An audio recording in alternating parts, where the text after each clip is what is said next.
At 3:15 in the morning, while hackers from Romania were trying to break into a bank's customer accounts, I unplugged my headset and walked away. Not because I was scared, not because I couldn't handle it, but because they just told me I was worth $4,500, while my coworker Zachary was worth $32,000 for doing half the work. My name is Donald Vance, I'm 55, and until 3 months ago I spent my nights watching computer screens in Dallas, making sure hackers didn't break into bank accounts while the rest of Texas slept.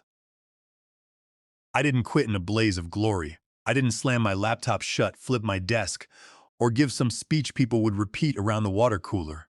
I left the way you leave a building that's been crushing your shoulders for 23 years. Slow, careful, and with this weird kind of relief once the weight wasn't mine to carry anymore. It started with a retention bonus announcement on a Thursday morning. You know, the kind of corporate good news that's really just fear wearing a suit and tie. I worked the overnight cybersecurity shift for Summit Cyber Solutions, a mid-sized firm that handled network monitoring for financial institutions. Nothing glamorous about it. When a threat got past our defenses at 2:30 a.m., my phone would buzz, and I'd be the one digging through logs, blocking IP addresses, and keeping someone's retirement fund from disappearing into some server farm in Romania. Day shift got the credit, night shift got the blame. Pretty standard setup. We had a small team covering nights, 5 of us rotating coverage across the week. 2 were solid guys who knew their stuff. 1 was fresh out of college, still learning. 1 was this guy who always seemed busy, but never actually available when things went sideways. And then there was Zachary Kelly. Zachary was 28, team lead for the day crew, and he had this way of making everything sound easy. Always relaxed, always smiling, like the job was just following a checklist. He'd say things like, "Don't stress it, Don. Management knows we're the backbone here." Meanwhile, I'm the one who caught the advanced persistent threat that almost took down our biggest client's trading platform last Christmas Eve, while he was at some holiday party posting pictures on social media. So, when Sarah Jenkins, our director of engineering, called an all-hands meeting about retention bonuses for critical personnel, I already had a pretty good idea how this would shake out. I'd been around long enough to understand the math. Praise costs nothing. Panic costs everything. Sarah did the whole warm voice routine. We're investing in our people. We want to reward commitment and recognize our most critical contributors. Critical contributors. I almost laughed out loud at that one. I'd been keeping their system secure for over 2 decades, training new hires, updating security protocols that should have been rewritten years ago. If critical meant anything, it meant if this guy leaves, we're in serious trouble. After the meeting, Sarah called people individually to deliver the numbers privately. Smart move. Harder for people to compare notes when you do it that way. Zachary got his call first, came back into our team chat with this fake humble attitude. "Guys, wow, really didn't expect this. They really showed some love." Then he sent me a private message with a screenshot like he'd won the lottery. $32,000 cash bonus. Not stock options, not overtime pay, real money with a retention agreement to stay 12 months. He added, "Told you, Don. They know who matters around here." My stomach did something unpleasant. Not jealousy exactly. More like recognition because I already knew what my number was going to be. Sarah called me 20 minutes later. Video on. Big rehearsed smile. "First off, Donald, thank you. You've been such a stabilizing force on the night shift for so many years." I nodded because that's what you do. You nod when people give you compliments, so they can get to the part where they explain why you're not worth as much as you thought. "We're offering you a retention bonus, too. We're really excited about this." She paused like she expected me to break into applause. $4,500. For a second, I thought she'd made a mistake, like maybe she'd forgotten a zero or read the wrong spreadsheet. I waited for her to correct herself. The way you wait for someone to realize they just said something completely insane. She didn't. 4,500, she repeated, still with that big smile. "And it comes with the same 12-month agreement as everyone else." I stared at her through the webcam and felt this dull heat rise up my neck. Not anger yet, more like embarrassment on her behalf. Like she just told me exactly what she thought I was worth and expected me to thank her for being honest about it. "Okay," I said because I couldn't trust my voice to do anything else. Sarah's smile got a little tighter. I want you to know this reflects budget considerations, not your performance. You're extremely valued here, Donald. Right. Valued at about the price of a used pickup truck. When the call ended, I sat there in my home office with the lights off, monitors glowing blue, listening to my daughter Chloe upstairs getting ready for her freshman year. She is smart as hell, works twice as hard as I ever did. Her tuition alone was going to run me $15,000 this semester, and I'd been counting on something like this bonus to help cover it without touching what little I had saved for retirement. I opened my personal spreadsheet, the one where I track everything from mortgage payments to grocery bills, and typed $4,500 in a cell. Then I typed $32,000 right under it, not to torture myself, just to see it in plain numbers. 1 week earlier, Zachary had missed a critical security alert because he'd stepped away from his desk to grab coffee. I was the one who caught it during the handoff, escalated it properly, and kept our client from having their customer data exposed during peak trading hours. Sarah had sent a team email thanking everyone for maintaining our high standards.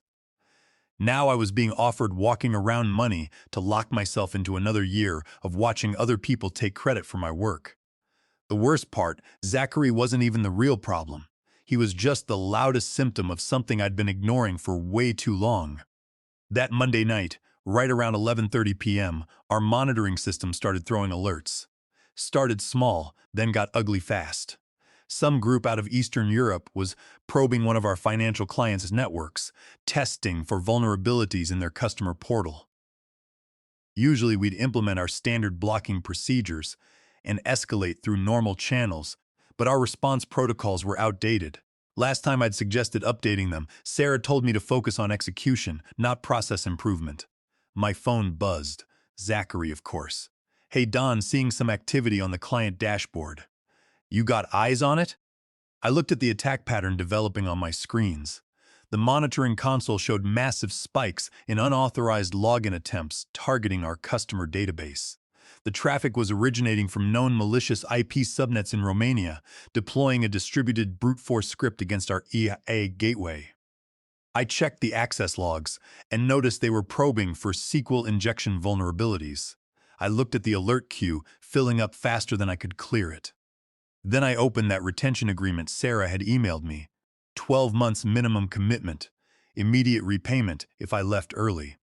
Confidentiality clause about bonus amounts. Another clause about at-will employment remaining in effect.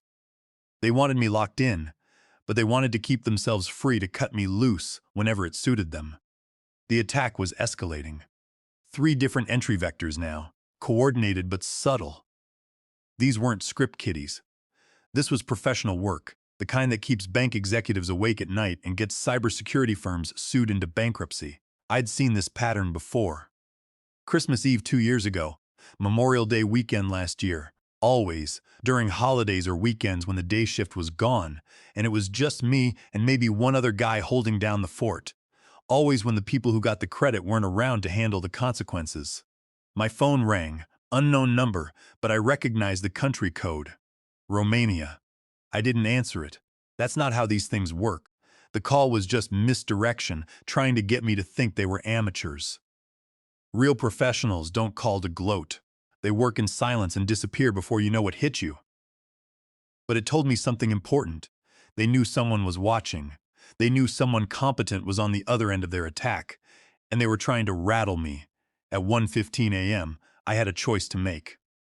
I could follow protocol, escalate to Sarah, wake up the incident response team, spend the next 4 hours walking people through technical details they should have already understood, or I could handle it myself like I'd been doing for 23 years. The smart play was to follow protocol, cover my ass, make sure everyone knew I'd done everything by the book, let the company deal with the consequences of being understaffed and undertrained on nights. Instead, I started documenting everything. Screenshots of the attack vectors, network traffic logs, timestamps showing when alerts fired and when I reported them. Not for the company's benefit, for mine. During this time, I also reviewed my own records. Over the past 5 years, I had spent my weekends writing a proprietary threat mitigation software suite called NetSentinel. It was a custom security package that automated the detection of distributed attacks and dynamically blocked malicious IPs. I had coded it entirely on my personal laptop at my kitchen table, using none of the company's resources, systems, or time. Recognizing its value and wanting to keep my work secure, I had officially registered the software with the United States Copyright Office, securing my exclusive statutory rights under 17 U.S.C. Section 106. I had integrated NetSentinel into Summit's night shift stack to make my own life easier, but I had never signed an intellectual property assignment agreement or granted the company a permanent license. They were using my copyrighted work daily, relying on it as the backbone of their network defenses, while paying me a fraction of its market value. It was my silent shield, a weapon of intellectual property that I controlled entirely. The company had essentially copy-pasted my proprietary threat mitigation filters directly into their production environment without my written permission, thinking I would never challenge it. At 2:15 a.m., the attackers shifted tactics. Instead of trying to break through the customer portal, they started targeting our internal administrative systems, the ones that controlled access to all our clients' networks, not just one. That's when I realized this wasn't random. They'd been watching us, learning our patterns. They knew our night coverage was thin. They knew most of our security team was day shift only. They knew exactly when to strike for maximum impact with minimum resistance. I sat back and watched the console screen. The blue and red lines showing network data traffic were surging like a rising tide. My phone buzzed again. Zachary, Don, this is getting pretty hairy. Should we loop in Sarah? I stared at that message for a long time. Should we loop in Sarah? The same Sarah who just told me I was worth $4,500. The same Sarah who told me to focus on execution instead of improving our defenses. The same Sarah who was sound asleep in her suburban house while hackers tried to steal people's life savings. Your call, I typed back. You're the team lead. 3 dots appeared, then disappeared. Appeared again. Zachary was typing something, then deleting it, then trying again. Finally, I think you should call her. You know this stuff better than anyone. There it was. The truth that everyone knew but nobody wanted to say out loud. When things got serious, when real expertise was needed, they came to me. The guy worth $4,500. The guy who was expected to save the company's assets while the day crew slept peacefully in their warm beds. At 2:45 a.m., Sarah finally answered my escalation call, voice thick with sleep and irritation. Is this urgent, Donald? I watched the attack escalate to the point where it was going to start impacting client operations, SLA violations, angry calls to executives, the whole mess. Yes, I said, and my voice was calm in a way that surprised me. How urgent? I looked at my screens, looked at the retention agreement still open in another window, looked at the clock, counting down to when this would become someone else's problem to explain to very angry people with very expensive lawyers. They're inside the admin systems now, I said. If they get root access, they'll have keys to everything. Every client, every account, every transaction.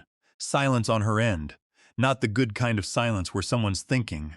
The bad kind where someone's realizing they're in over their head. What do you need me to do? She asked.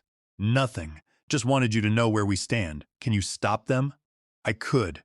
I'd stopped worse attacks with less warning and fewer resources. I'd been the guy cleaning up messes like this for 2 decades, while other people slept peacefully in their beds. Probably, I said. Then do whatever you have to do, Donald. Just fix it.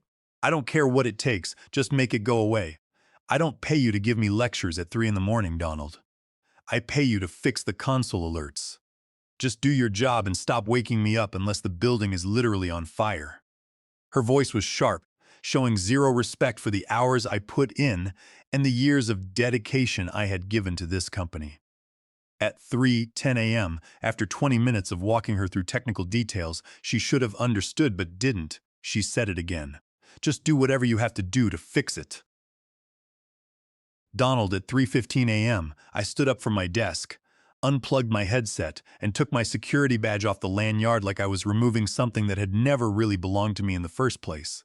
I gathered my keys, my wallet, and my personal phone, and I walked away. I walked down the empty corridor, the fluorescent lights buzzing overhead, and pushed open the heavy glass doors of the building. The security guard at the front desk looked up in surprise, but I just nodded and kept walking. I didn't panic afterward. Didn't spend the night staring at the ceiling, wondering if I'd made a mistake. My brain just felt quiet, like I'd finally stopped trying to justify things that had never made sense to begin with. The cool night air hit my face as I stepped out into the parking lot. I drove home through the quiet streets of Dallas, watching the empty highway unfold before me. For the first time in 23 years, the weight of the company's survival was completely off my shoulders, and it felt incredible. The funny thing about walking away from a cyber attack is that the attack doesn't stop just because you're not there to fight it. The Romanian hackers didn't pack up and go home because Donald Vance decided he was done being undervalued. They kept working, kept probing, kept trying to break into systems that were now defended by people who didn't understand how those systems actually worked. I found out later, much later, that it took them 3 hours to contain what I could have stopped in 30 minutes. 3 hours of financial data at risk. 3 hours of SLA violations piling up. 3 hours of Sarah and George Bradley, our VP of Operations, running around like their hair was on fire, trying to figure out why their night coverage had suddenly vanished. By 6 a.m., they'd managed to lock down the immediate threat, but the damage was done. Not just to the systems, to the company's reputation. When you're in cybersecurity, word travels fast. Other firms hear about incidents. Clients start asking uncomfortable questions. Insurance companies start adjusting premiums. By noon the next day, my phone was buzzing like an angry wasp. Slack messages first, then texts, then missed calls from Sarah that she didn't bother to follow up with voicemails. When managers are confident, they leave detailed messages. When they're scared, they just keep calling. I checked my work email once just to see the damage. Overnight tickets had piled up like autumn leaves. The client in Europe had escalated to their VP of Operations. Another client was threatening to invoke penalty clauses in their contract. Buried in my inbox was a calendar invite titled Emergency Coverage Discussion. No agenda, no apology. My former teammate Keith called me at 9 a.m. His voice was shaking. "Don, what happened? The system is screaming, the alerts are backing up, and Sarah is screaming at everyone. She's looking for you." I told him that I was no longer an employee of Summit Cyber Solutions. "But who's going to handle the Romanian attack signatures?" Keith asked. "Tell them to ask Zachary," I replied. "He has the $32,000 answers." Keith went quiet, then let out a low whistle. "They really offered you $4,500? That's insane. I don't blame you, man. Good luck." That call confirmed that the night shift was completely paralyzed without my presence, and the management's decision to underpay me was already showing its cost. That's when my irritation sharpened into something cleaner. This wasn't sudden. It hadn't been one bad night or a misunderstanding. This was a pattern I'd been working around for 23 years, telling myself it was temporary, that this is just how night shifts work in corporate America. I started pulling documentation, not angrily, methodically.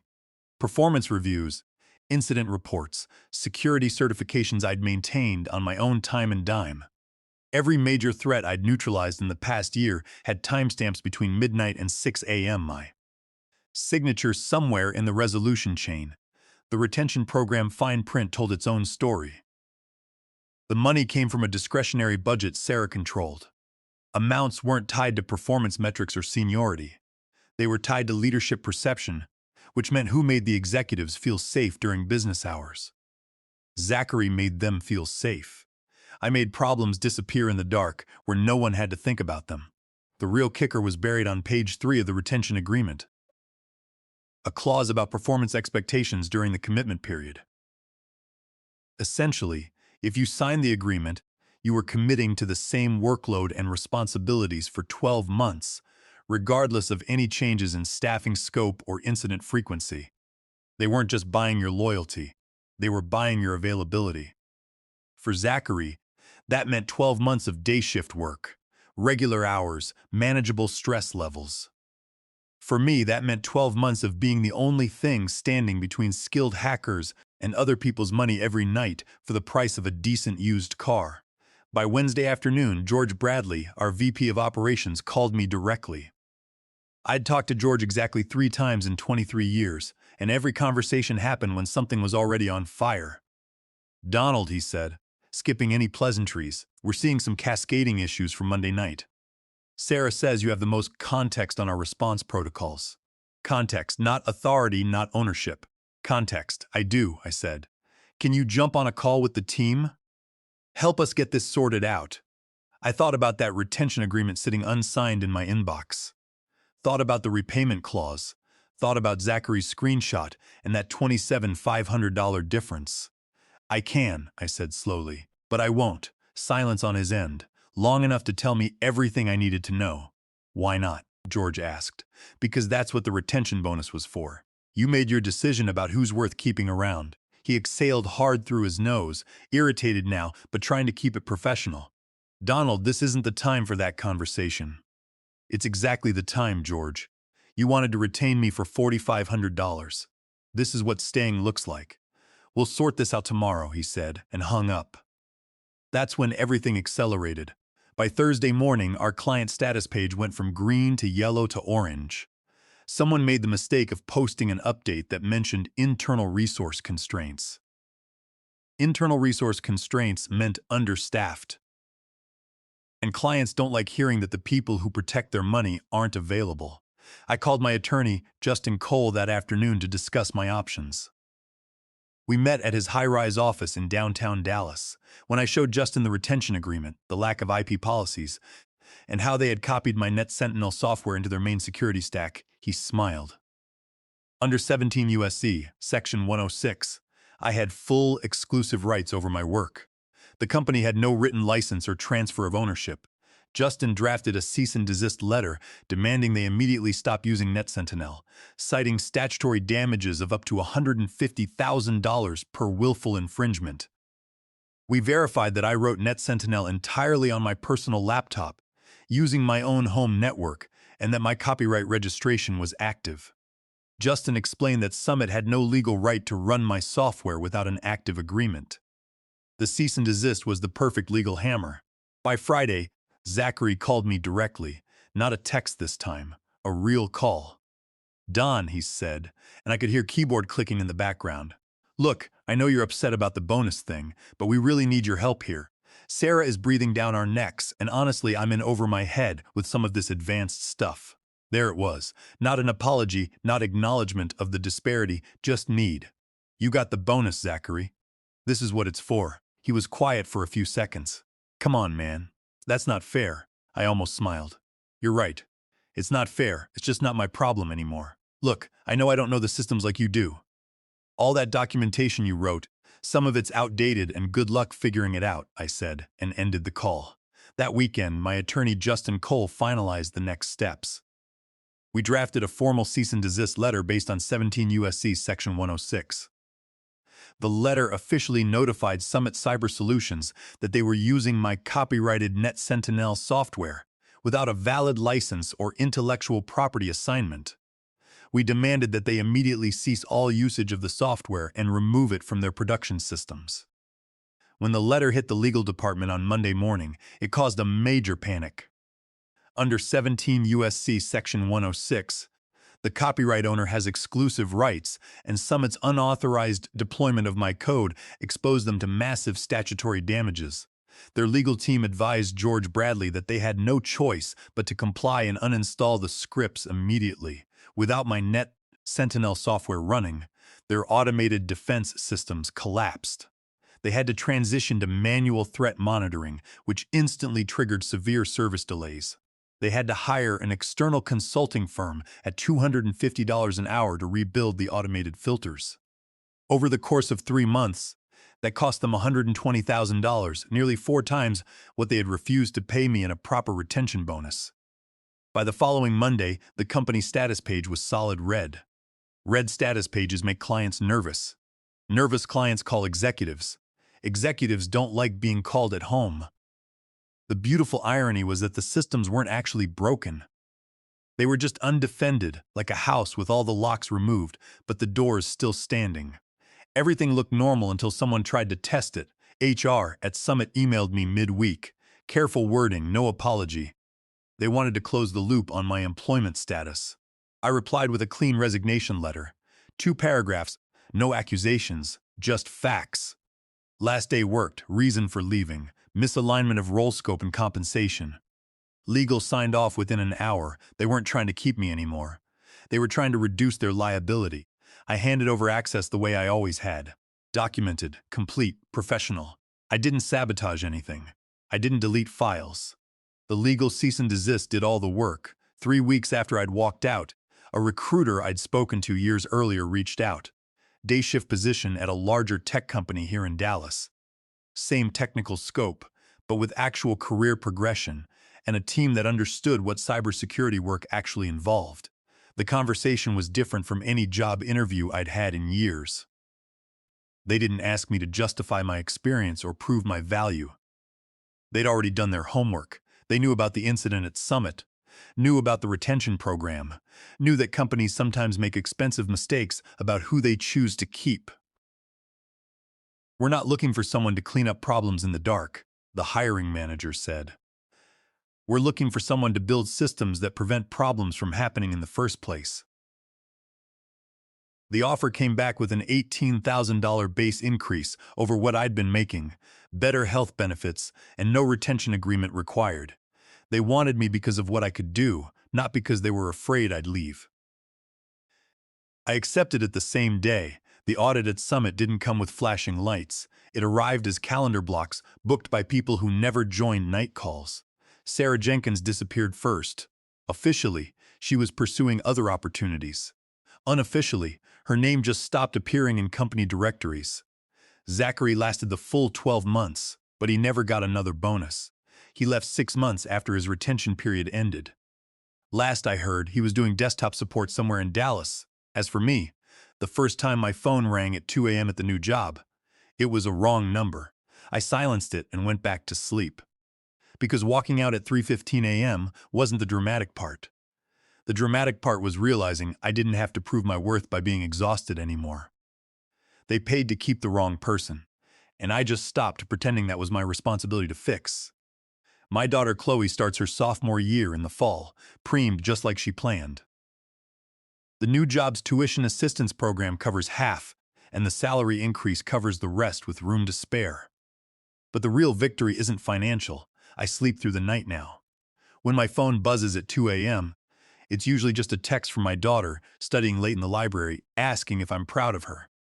I always text back the same thing, more than you know.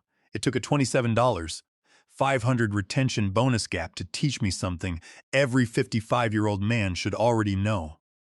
Your worth isn't determined by how much punishment you're willing to absorb.